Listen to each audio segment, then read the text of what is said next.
Okay, hi, this is Essex Boy. My very first video. I'm really hyped. I'm buzzing. Got my Dutch courage. Lovely. Oh, pay homage to the Stella. Yeah, if everyone's got their own gimmick, get your cock out. And what's the other one? Ray, I love my city. He's got his little video and his quirky musicians wizardry, which is amazing. And the other guy from Surrey or something like that, he's pretty straightforward, a bit like me. And there you go, everyone's got their own little gimmick, so pay homage to the Stella, she's my bitch. And hi, I'm here to do a Transformers review, as I said I would. Sorry, you're just getting my neck there. I really am struggling to get a nice camera. Oh yeah, my all Transformy doodies behind me, as you can see. I'll get onto them other points, but today this is all about overdrive or wind charger or whatever you want to call him. Yes, 2000 alternator, Binal Tech, Takara, God knows, there's so many different names for these things, but this is the die cast version. It's not the plastic cheap nasty £10-15 one you can get. This is quite expensive. It cost me £40 or something when it first came out.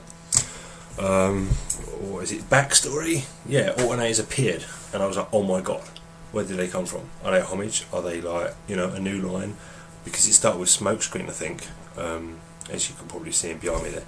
And I was like, oh my god, it's a Subaru, it's one of my favourite cars of all time, and they've made a Transformer out of him. And I was like, wow, because I sold all my stuff, all my parents did, as I grew older. Oh, you don't need Optimus Prime anymore, sell him. Oh, you don't need, Fortress Maximus anymore, it's taking up too much space, get rid of him.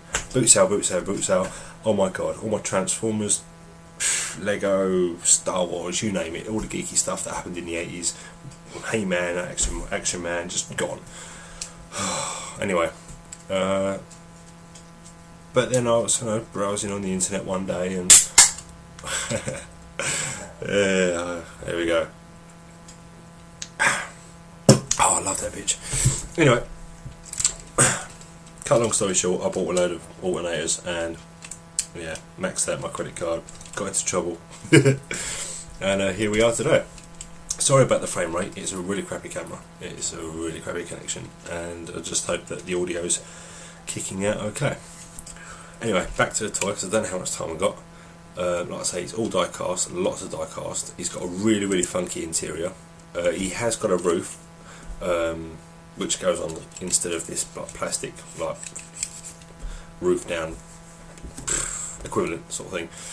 The seats move backwards and forwards and sides, so you can put your handbag down there or your curling tongs, because this car is generally for like women or hairdressers, with their hair blowing in the wind as they drive along. All the interior is fucking awesome. It really is. You can't really see the detail in it. I can't do it any justice on this camera whatsoever.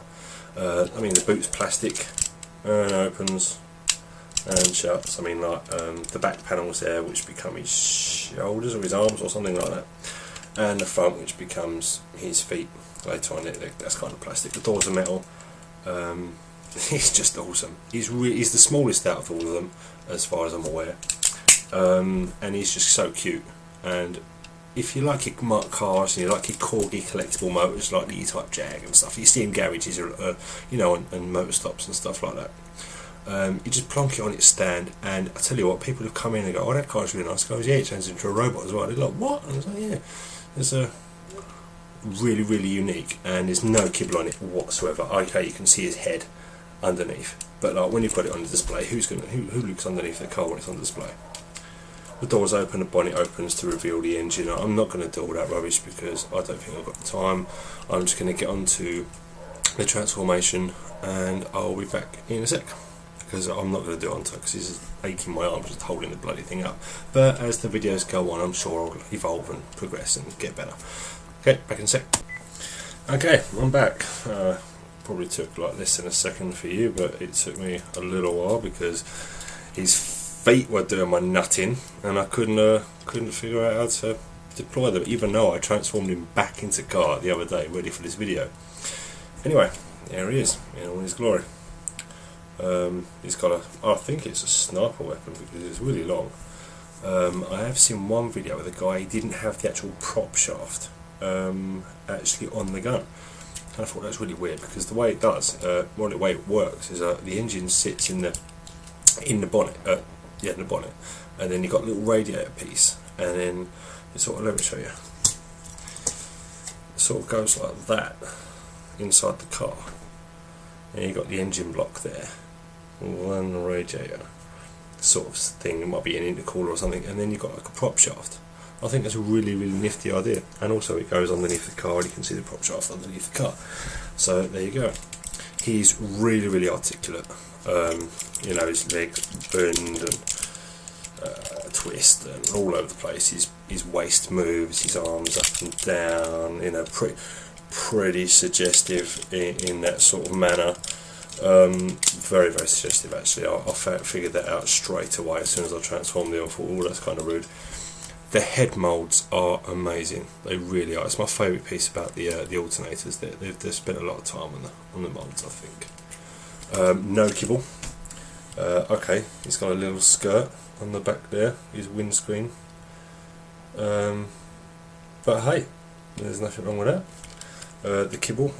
I keep saying kibble. That's a wicked word. Whoever brought that up is amazing. The bonnet goes up his back. It covers like the underneath of the car. Just sits up there. It's really good, out of the way, it's nice and tidy. Loving his 80s style shoulder pads. They're like, yeah, kind of remind me of Trax actually. And his transformation. I've got him over there at the back, but I don't have the blue version, I have the yellow version, because I like yellow Corvettes. I don't like blue Corvettes. Even though Trax was blue, with flames, hey, whatever. I'm not a purist. I'm not a completist either, I just like what I see. If I like what I see, I'll buy it. If I can afford it. 9 times out of 10 I can't buy it. I can't afford it, so I get myself into trouble. I'm really liking him. He's such a small little fellow, and he just stands there happily, very poseable, and I've really got no story or history with Overdrive whatsoever. Windcharger maybe. He was a mini-bot, I believe, G1 mini-bot, I think, kind of like Bumblebee, like Cliff Jumper or something. I'm not entirely sure. But this guy Overdrive, I didn't know whether he was one of the Stunticons. No, he's not one of the Stunticons. Overdrive.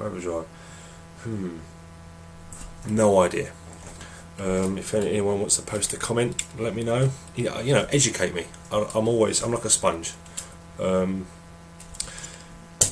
just need to retain some of the information that people pass on to me, but hey, it fills up the page and it's great. I'm looking down at my laptop, I'm looking at myself rather than the camera. Hi, how you doing? Oh. Love the Stella, worship the Stella.